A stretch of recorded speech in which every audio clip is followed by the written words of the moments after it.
Part 1. Mastering Your Money Mindset. Most people don't need more money. They need a better relationship with the money they already have. In this first part of the book, we uncovered a difficult truth. Financial problems often come from behavioral patterns, not income levels. We saw how our spending is rarely logical. It's emotional, driven by fear, shame, ego, or habits we've never questioned. You learned that money doesn't fix behavior, it magnifies it. If you avoid your bills when you earn little, you'll avoid them when you earn more. If you chase status with a small paycheck, you'll chase harder with a big one. Real financial change begins not with a raise, but with responsibility, with awareness, with new patterns.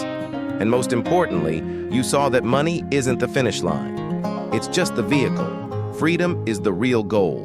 Chapter 1. Behavior drives money. You don't need a math degree to stop being poor. You don't need to memorize investment terms or chase every deal. What you need first is control over your behavior. Because money problems are rarely about numbers. They're about choices, habits, and reactions.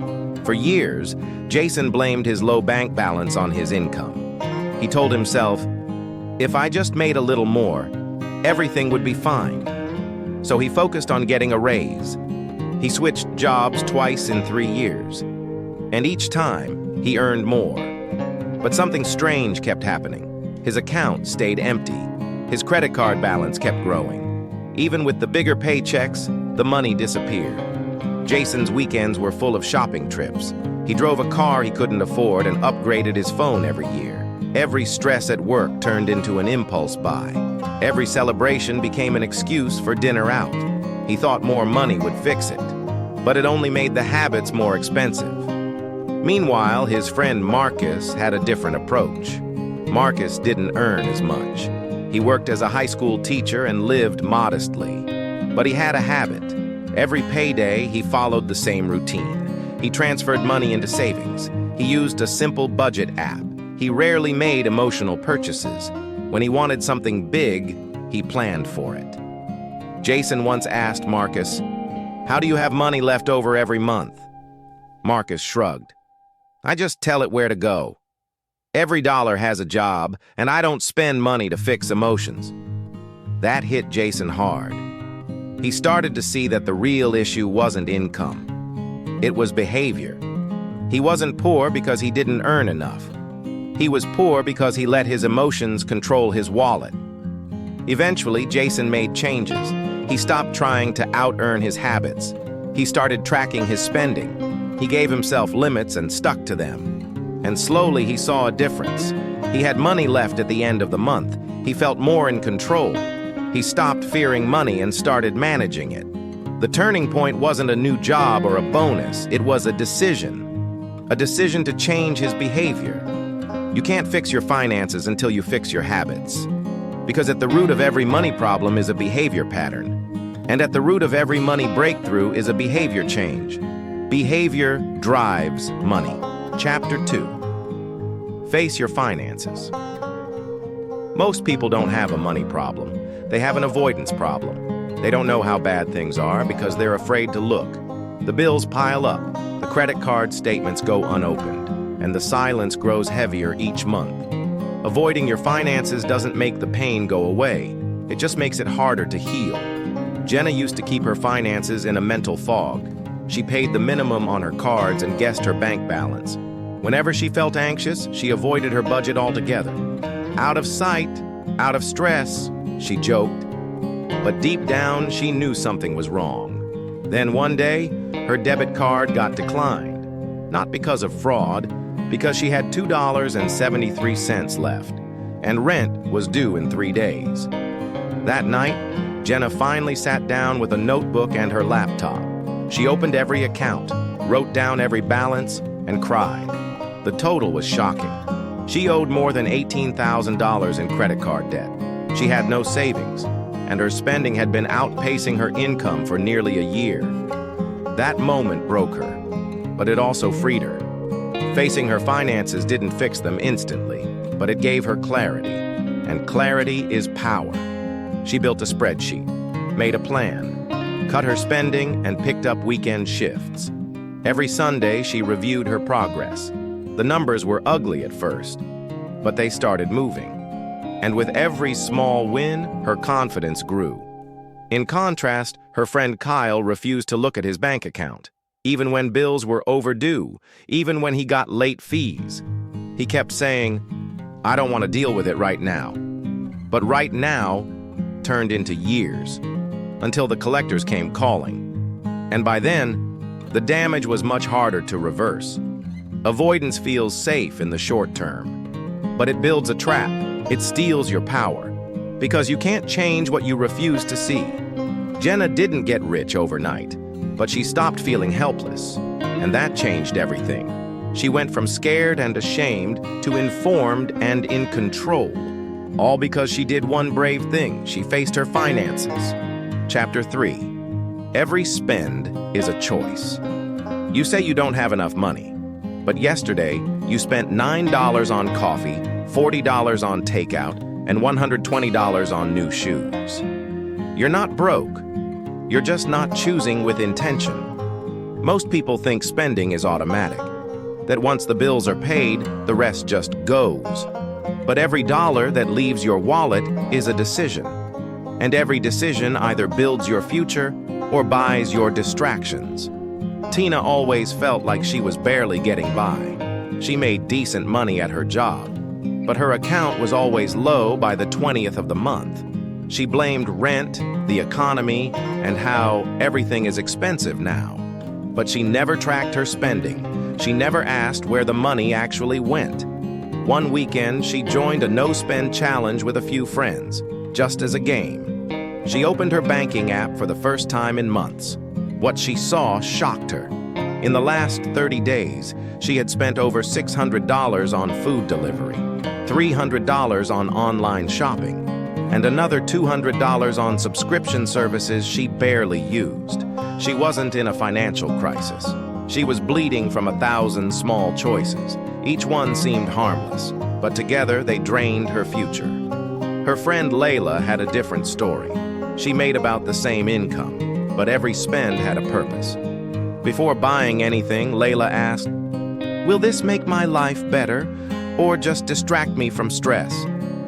She still enjoyed things. She went to brunch, took trips, and bought nice clothes, but she planned for them. She chose them, and she said no often, so she could say yes when it mattered. Tina started copying Layla's habit. She paused before every purchase. She deleted apps that encouraged impulse spending. She wrote down her top 3 financial goals and looked at them every morning. And slowly, her spending transformed. It became intentional. It became aligned. Money started staying in her account, not because she earned more, but because she chose better. You have more power than you think. You're not just a victim of rising prices or bad luck. You make hundreds of small choices every month, and each one is a vote for your future or against it. Every spend is a choice. Chapter 4. No one is coming. When the bills pile up, it's easy to wish for rescue. A lottery win, a family bailout, a miracle promotion. But here's the truth most people never say out loud. No one is coming to save you. And that's not bad news. It's the beginning of your power. Derek spent years waiting for a raise, waiting for his parents to help, waiting for something to just change. He lived paycheck to paycheck but never made a plan. He hoped someone would see his struggle and step in, but no one did. He'd scroll social media, watching others succeed, and every time he felt behind, he'd whisper, "Maybe things will get better next year." But they didn't, because nothing changes until you change. One night, Derek's car broke down. He didn't have the money to fix it, so he called his dad, hoping for help. His father said gently, "Son, I love you, but it's time you figured this out." The line went silent. Derek felt abandoned. But deep down, he knew his dad was right. Meanwhile, his co-worker Maya had a very different mindset. She came from a rough background. No safety net, no fallback. She knew from day one, if she didn't take charge, no one would. Maya tracked every dollar. She taught herself about money on weekends. She picked up freelance work to build savings. While others waited, she acted. While others hoped, she planned. Derek started watching her. Not just what she did, but how she thought. He realized Maya wasn't lucky. She was responsible. She didn't blame or wait. She moved. That moment was a shift for Derek. He stopped expecting rescue. He sold unused gadgets. He made a budget for the first time. He started cooking instead of eating out. Little by little, he dug out of the hole. It wasn't easy. But for the first time, he wasn't helpless. He was in control because he stopped waiting. He started acting. No one is coming. And that's exactly why you must. Chapter 5. Track it or lose it. Your money is disappearing. And it's not because of some big emergency. It's vanishing one small transaction at a time. A coffee here, a ride share there, a subscription you forgot about.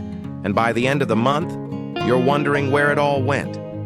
If you don't track your money, you will lose it. Not because you're bad with money, but because you're flying blind. Carlos made a decent salary. Everyone assumed he was doing well. But secretly, he felt broke. He couldn't figure out why he was always behind. He paid his bills, avoided luxury splurges, and didn't have any big debts. Yet his savings account stayed empty. One day, out of pure frustration, Carlos decided to track every dollar for a week. Just 7 days. He wrote down every expense, no matter how small. What he discovered shocked him. $12 on streaming services he never used. $68 on food delivery. $23 on random in-app purchases. He was bleeding through convenience and forgetfulness. That 1 week turned into a month. The patterns became clear. It wasn't a few big expenses. It was dozens of tiny, thoughtless ones. None of them seemed harmful on their own, but together, they were stealing his future. At the same time, his cousin Elena lived on less than he did. But she had savings. She had a budget. And she never looked stressed about money. Carlos once asked her, "How do you manage so well?" She smiled and said, "I track every dollar.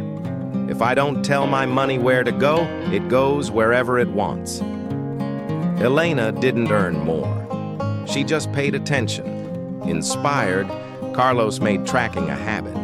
He used a simple app, checked it every night for 2 minutes. It didn't feel like a chore. It felt like taking back control. After 3 months, he saved more than he ever had. And for the first time, he felt clarity. He knew where his money was going. He could see progress. And that motivated him to keep going. Most people think tracking is restrictive, but it's the opposite. It gives you freedom. Because when you know your numbers, you can make better choices. You can spend without guilt, save with purpose, and sleep without anxiety. Ignorance is not peace. It's the slow leak that keeps you stuck. Track it, or lose it. Chapter 6. Money is freedom, not the goal. You work harder. You earn more. But somehow you still feel stuck. You miss dinners with family, skip vacations, and fall asleep to emails. The paycheck grows, but your time disappears. If money is the goal, why does it feel like you're running in circles? Maybe it's because you've mistaken the tool for the treasure. When Sarah graduated college, she had one clear goal: make as much money as possible. She joined a prestigious consulting firm, worked nights and weekends, and said yes to every opportunity. Her promotions came fast. Her salary doubled in just 4 years. From the outside, she was a success. But inside, Sarah felt exhausted. She missed birthdays, she forgot what weekends felt like, and despite the money, she constantly felt behind. Every raise came with more responsibilities, more expenses, and less freedom. She told herself it was temporary. One more promotion, and she'd finally breathe. That breath never came. One afternoon, she met Brian at a networking event. He was in jeans and sneakers, sipping tea while everyone else wore suits. He ran a small online business and only worked 20 hours a week. Curious, Sarah asked him, "Don't you worry about making enough?" Brian smiled. "I make enough to live the life I want. Money isn't the goal. Freedom is." Sarah blinked. What do you mean? Aren't they the same? He shook his head. Not at all. Money is just a tool. The real wealth is time and choice. I want to wake up and decide how I spend my day, not be told by a calendar or a boss. That conversation stayed with Sarah. She started noticing how trapped she felt. Trapped in a lifestyle that looked impressive but felt hollow. She realized she had been chasing status, not peace. Over time, Sarah made changes. She cut back on spending. She left the high-stress job. She started freelancing, which gave her more control. The income was lower, but so was the anxiety. For the first time in years, she took a walk on a Tuesday afternoon. She smiled more. She slept better. And slowly, she began to feel free. Sarah didn't stop earning money. But now, money served her. It bought her time, not things. It gave her space to think, rest, and connect. She wasn't chasing paychecks anymore. She was building a life. The turning point wasn't in her bank account. It was in her mindset. Money is important, but it is not the finish line. It is the vehicle. Freedom is the destination.